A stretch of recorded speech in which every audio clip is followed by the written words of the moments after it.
Hi there, I'm Catherine Bruton and I'm the author of Following Frankenstein, a thrilling, chilling, spine-tingling, blood-curdling adventure that is a sequel to Mary Shelley's Gothic classic Frankenstein, spanning the icy wastes of the Arctic tundra to the vaudeville circus of New York. This is a story and an epic adventure that I hope you'll find electrifying. Maggie Walton's father is obsessed with finding the long-lost monster created by Victor Frankenstein. And when Maggie steals aboard her father's last ill-fated voyage to the Arctic, they encounter not the monster, but the monster's child. And suddenly, Maggie finds herself now in an epic race for freedom as she helps Kater to escape from the spooky, scary circus of New York, up the Hudson River, through the forest of the Mohican and the Delaware, across the American prairies on the Transcontinental Railroad, until they encounter a different kind of railroad, the Underground Railroad, that patchwork of kindness, of the network of safe houses that was set up to help escaping enslaved peoples up to freedom in Canada. Along the way, Maggie and Kater encounter many people who are discriminated against on the basis of race, gender, disability, colour and culture. And although nowadays, we no longer have circuses like Florenzo's Emporium of Freakish Delights. Sometimes I think social media can be its own circus, and the fight for equality is far from won. But as an English teacher myself, I stand in awe of this generation's ability to champion diversity and to celebrate their own individuality and that of others. And in this story, I tried to write a story that shows how we can triumph, not through excluding others, but through inclusion, and not through always trying to fit in, but by being authentically ourselves and celebrating our own uniqueness, because being different can be brave and brilliant and beautiful and loving and lovable. So the question I was asked about this book is, how did I choose to present Kater, the monster's child? Well, in this book, many people describe Kater as a monster, as a creature, an animal. They talk about him as being unnatural or satanic and inhuman. And yet what Maggie discovers is that Kater is not just one of the most human, but the most humane characters in this book. He's compassionate and wise and kind and brave and brilliant. And although he has been horribly mistreated, he's never a victim. He's never pitiable. And though many people seek to try and enslave and control him, Kater maintains agency. He becomes the hero of his own story and the hero of other people's stories too. He rescues lots of other people. And Maggie falls in love with Kater not despite the way that he looks, but actually because of who he is. So I'm going to read you a little bit of the story now, which is the moment actually where Maggie the first time when she starts to question what it really means to be a monster, and whether actually sometimes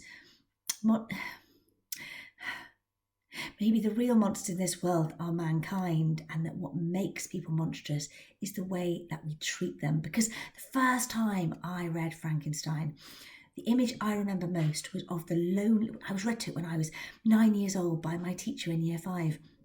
And I remember very vividly the images of the lonely monster searching across the Arctic, seeking companionship. And what my teacher taught me is that monsters aren't born, monsters are made, and that it's the way that we treat others that shapes who they will become, and the way we treat those who are different and what that shows about us as a society and as people.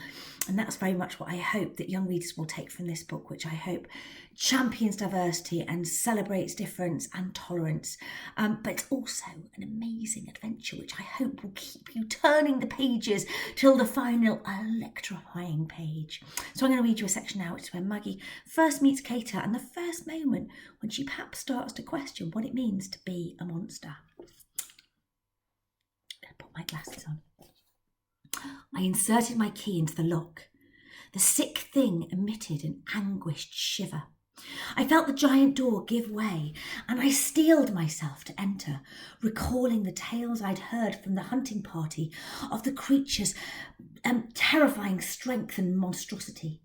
At that moment the ship rolled on a wave, and a barrel spilled noisily across the room, and the creature whimpered, and a shaft of sunlight fell in that moment across its face, illuminating the strange contortions of its features. But though it was grimy and disfigured, it appeared, more than anything, childlike, sad. I prized open the door and tiptoed inside. The stench of fever was violent, and I took a deep breath and then knelt by the creature and placed tentative fingers on the gashed ankle. At my touch, it jerked away. I tried again. The creature cried out. Its eyes opened and fixed on me for the first time. I'd expected them to be yellow, because I recalled only too well how Victor Frankenstein had described the creature opening its dull yellow eye. But the monster's son had eyes of sweet chestnut, which met mine with a look of agony in their pupils. I saw in them a question. Why are you hurting me? And yet I also saw resignation. This creature had been hurt before. It was accustomed to it, but nor did it fight back, and I saw that it also knew trust. It had been treated with love and kindness too, and in my eyes it sought to know if I was friend or foe. I want to make you better, I said, not expecting it to understand. Your foot's badly infected. I need to clean it, or it won't hurt, or it won't heal. The creature didn't move, but it stiffened and grimaced, but it didn't thrash out or pull away, and so I talked on to keep us both from focusing on the pain. I'm sorry you've been so poorly treated, I said. There's been a storm. All hands have been on deck saving the ship, and you've been neglected, but I'm here now. I can care for you. The creature whimpered, and its brown eyes, one up, one down, never left my face. I ought to hate you, I said, because I often think my father cares more for you than for any other living creature. At least he did for your father.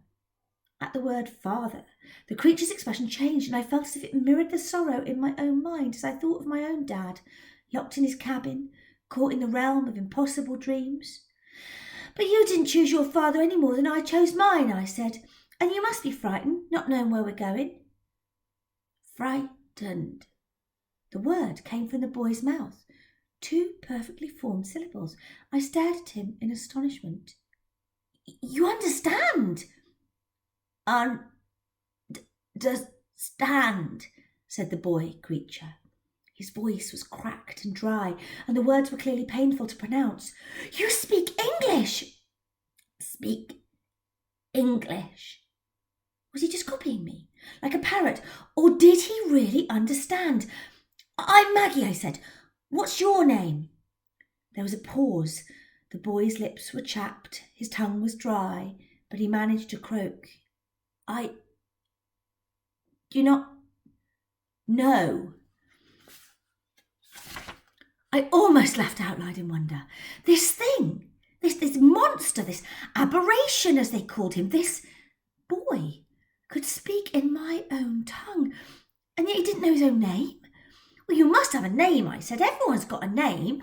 I mean, I suppose Frankenstein must be like your surname or family name, but you must have your own first name too. The boy opened his mouth to try and speak, but he stopped as if he was exhausted by the effort. Oh, don't try to talk for now, I said. Hold still. This is going to be cold, and it's going to sting at first, but it's going to make you feel better, okay? The boy creature nodded as I applied the first of the salve, and I felt him shiver. When I'd finished, he said, Thirsty. Thirsty. Of course you are. Has no one brought you water? I saw a bowl upset in the corner of the cage, a drinking bowl fit for a dog that had been overturned in the storm and was now bone dry. Here, I unhooked the drinking bottle from my belt and held it to his lips and fed him drops like a baby as he lapped gratefully. I'd fashioned bandages out of the ripped portion of the sail and now fashioned these round the boy's leg. He had many cuts and grazes that needed treating, and he was filthy and sorely in need of food and a blanket and many other things that common humanity should have supplied, and that I found hard to forgive. The boy looked at me, though, and I saw the first of a smile quiver at his lips. Cater, he said. My name, I think, it is Cater. "And I'm Maggie," I said. "Pleased to meet you." If you want to find out what happens next, you'll have to read on in Following Frankenstein. And I hope you enjoy it as much as I absolutely loved following in Mary Shelley's monstrous footsteps.